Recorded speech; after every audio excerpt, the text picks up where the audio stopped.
Hey, welcome to Woolf Weekly. I'm very excited this year. I'm going to be able to talk about some risk-taking this week. And, we encourage our teachers and our students to be able to stretch out there and try to do something well beyond what they think they can do. As parents, we want to encourage our students, your children, to be out on the edge, to be able to stretch themselves. Now, to do that, occasionally, they're going to fall. They're going to stumble. They're going to scratch their knees. They're going to scrape their elbows. That's okay. We try to find those safe risks where they occasionally stumble and they get back up and they're stronger because they do stumble. So we want to make sure that our kids are out there. 18 years as a middle school principal, 10 years as a superintendent, a teacher before that. I see students who are not allowed to stumble, who are not allowed to risk, who have a very safe cocoon around them, and they never grow.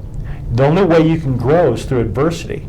And we challenge our faculty, we challenge our students to get out on the edge, occasionally stumble, get back up and grow. That's how we create amazing human beings. We want to lead the world in the success of each student. And to do that, they've got to stretch themselves. So today I have two people with me who have stretched themselves, along with a cast of other actors and people who are working on this musical. We have this weekend, Little Shop of Horrors. So we have Ms. Skrujic and Katie with us, and we have a wonderful production. Ms. Skrujic, tell us a little bit about why Little Shop of Horrors. It's so big. And part of the reason why we went after this production in this particular show was to your point of growth and developing students beyond what they think that they are capable of. There are so many character conflicts that can just make it really challenging for students to relate to. For example, we have Audrey, who is in a really abusive relationship and she has no way out. She's voiceless. More than likely, a lot of high school teenagers can't really relate to that. Maybe some can. We have a struggling florist shop man, Seymour, who is struggling to make ends meet. A lot of high school students don't yet know what that kind of real struggle is like. So be able to identify with these characters on a personal level can be really, really hard. And when that's a challenge, it allows our actors and actresses to grow as a person, because now they have to put themselves into somebody else's shoes and see what that experience is like, and they have to conquer the adversities of their characters and be convincing enough to make the audience believe that.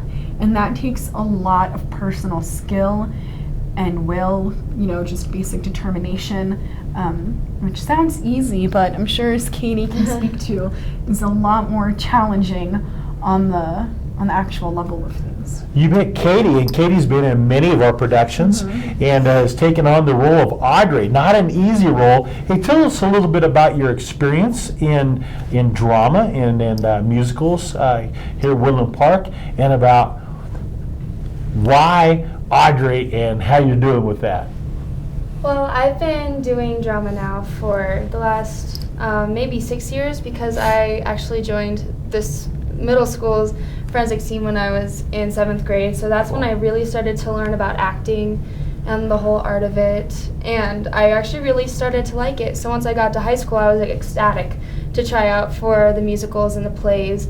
And I actually really fell in love with it. I was like, wow, I really want to do this for the rest of my life. And so I tried out every year. So it's really simple that I tried out for this one. And for Audrey, I was like, for this show, before I auditioned, I had never really seen it. Like, after I auditioned, I went home and I watched the movie. I was going to ask you, did you watch the movie and then try to mimic that Audrey a little bit, or are you doing you? I did me. Okay. Like, I had a loose interpretation, like her accent. Right. I did her accent during the audition because I really loved that accent. But I was actually really glad that I waited until after my audition, just so I could see if I could make it my own. Yes. And so I ended up going into this process. I was like, it doesn't really matter which role I get. I'm not super dead set on like, I want the lead. I want this character specifically. So I was really excited when I got cast as Audrey. She's kind of more of a challenging character than I've ever had before. I've always had happy and really not a care in the world characters where their base personality is just happy life. Okay.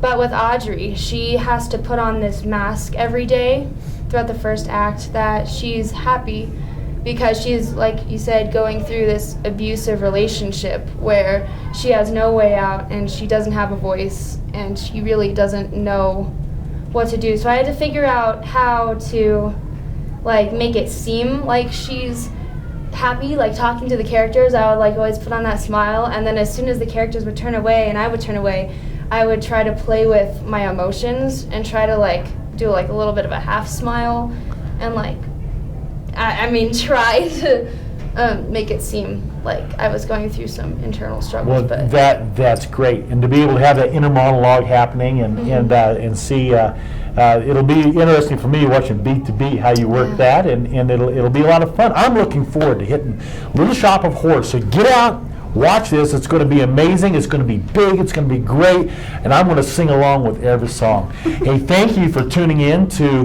Woolf Weekly, and ladies, break a leg, and we'll see you next week.